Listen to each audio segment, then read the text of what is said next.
¿Qué tal amigos? ¿Cómo están? Te saluda Alexis J de finanzasparalistos.com.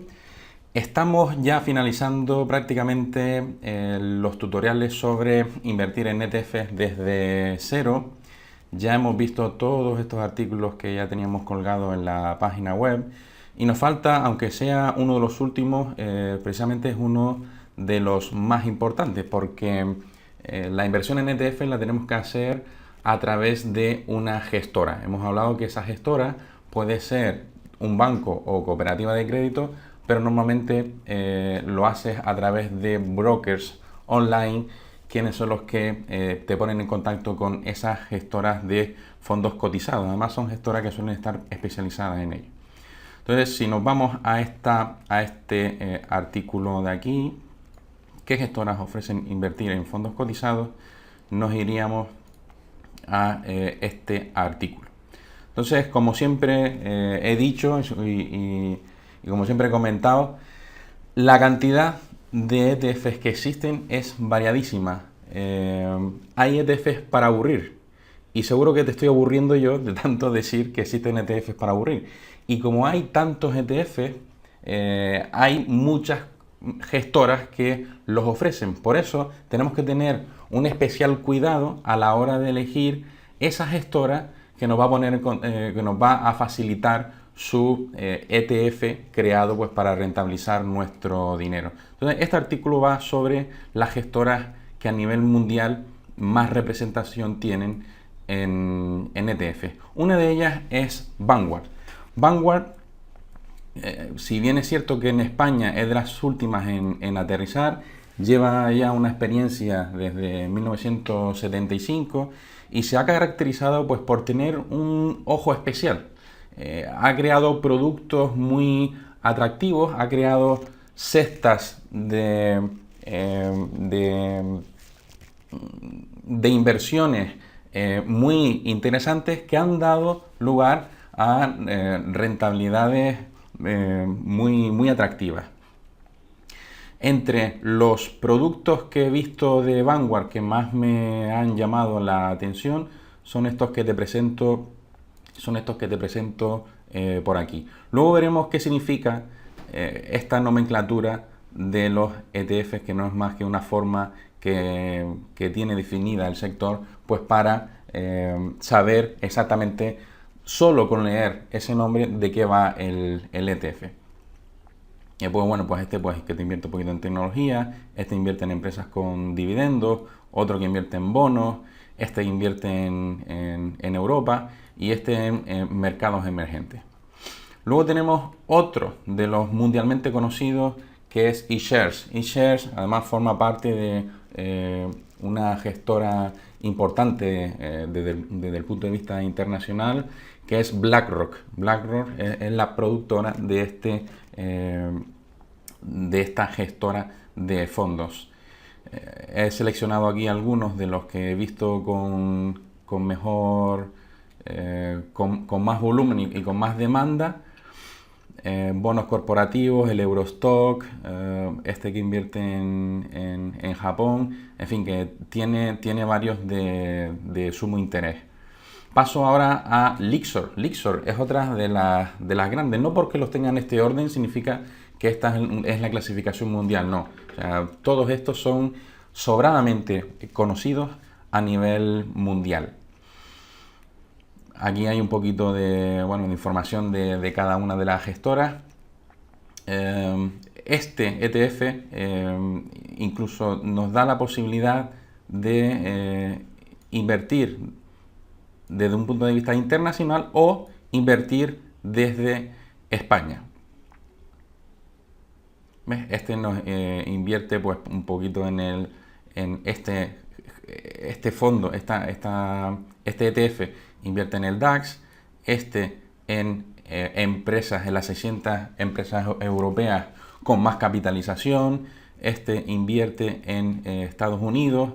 Luego ya pasaríamos a la parte de IBEX, estas son inversiones en España, el IBEX 35 normal, el doble apalancado, acuérdate de los tipos de ETFs que hemos visto hasta el momento, el doble inverso, recuerda que cuando este fondo ganaría cuando la bolsa baja, y pierde cuando la bolsa sube, porque es inverso.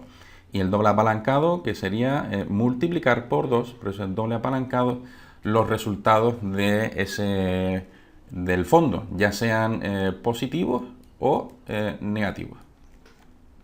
Pasamos ahora a Amundi. Amundi es otra de las importantes. Es más, es una referencia sobre todo en Estados Unidos. Y si no, fíjate que casi todo está referido al S&P 500, aunque bueno, aquí habla invierte un poquito también en Europa, en España, pero son muy conocidos sobre todo en Estados Unidos. Fíjate que además hemos hablado sobre los riesgos, de los ETF, que uno de ellos era el riesgo por tipo de cambio. Y ese riesgo, decía yo en su día, que teníamos que tener cuidado con él, porque no era lo mismo invertir en euros que invertir en dólares. Yo te daba la posibilidad, o te daba el consejo, mejor dicho, de que invirtieses en la moneda en la que tú cobras tu nómina. Entonces, te da las dos posibilidades. Puedes invertir en el S&P 500 en euros y puedes invertir en el S&P 500 en dólares en función de la moneda en la que tú recibas tus ingresos. Por supuesto que existen otras a nivel mundial, como DWS o Source, pero bueno, estas no las conozco tanto, sinceramente. Las más conocidas, las más representativas, son las que hemos comentado hasta ahora: Vanguard, eShares, Lyxor y Amundi. Voy a pasar ahora a la nomenclatura de los ETF. El ETF tiene una nomenclatura para localizarlo, que es esta, el mnemotécnico. El mnemotécnico es el código de 3 o 4 dígitos. Este no lo tiene por aquí, lo he puesto. MFE, MEUD. Este sería el mnemotécnico para tú luego localizarlo. Ya haremos algún ejercicio sobre esto para localizarlo en el broker. Pero el nombre en sí, el del ETF, tiene una secuencia por algo, y es porque queremos o quieren que sepas un poco de qué va el ETF en cuestión que estás investigando. Este, por ejemplo, fíjate, siempre suelen empezar por el nombre de la gestora, en este caso Lyxor.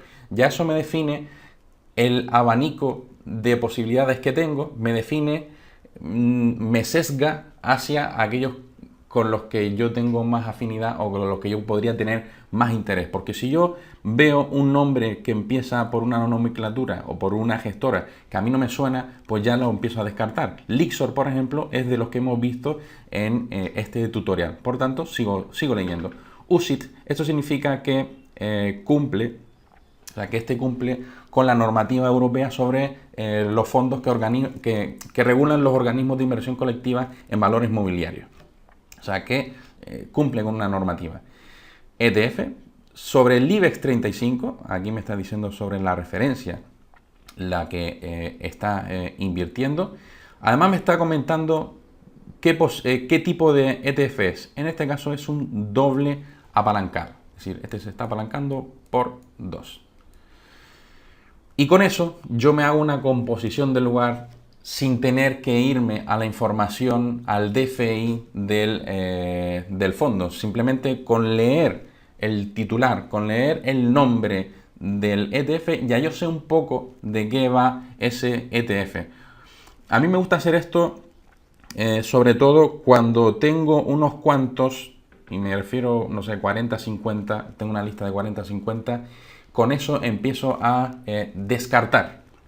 Y cuando ya tengo mis 3 o 4 potenciales para la inversión, ahí ya sí luego intento meterme en el DFI, en la información para el inversor del fondo, porque me va a dar mucha más información que la información que simplemente me da con con su nombre, ¿verdad? Bien, por último, que no se me olvide nada, vamos a pasar a la parte de conclusiones. O sea que en el mundo existen muchas gestoras que ofrecen a sus clientes la inversión en ETF. Aquí hemos visto la más representativa. Eso sí, yo me decantaría por algunas de las que yo te he dicho en este artículo, porque son las de mayor tamaño, son las que más experiencia han demostrado, sobre todo en este mundo de la gestión pasiva. Ten en cuenta que la nomenclatura del ETF nos va a dar mucha información valiosa, pero eso sí, de forma resumida sobre su política de inversión. Aunque yo te aconsejo, lo que te comentaba antes, esto hazlo para desagregar aquellos que te puedan gustar de los que no, pero yo te aconsejo que una vez tengas decidido los 3, 4 top, es decir, con lo que te podrías quedar, pues para elegir uno o dos de esos, yo te aconsejaría que finalmente acudieses al DFI, la información para el inversor del fondo, de esos fondos con los que te vas a quedar, porque a veces puede pasar, ahora mismo no se me ocurre ningún ejemplo, pero puede pasar que con la nomenclatura tú pienses, porque ten en cuenta que esta nomenclatura que yo te he comentado hasta ahora es lo que yo creo. O sea, yo con esta lectura he interpretado.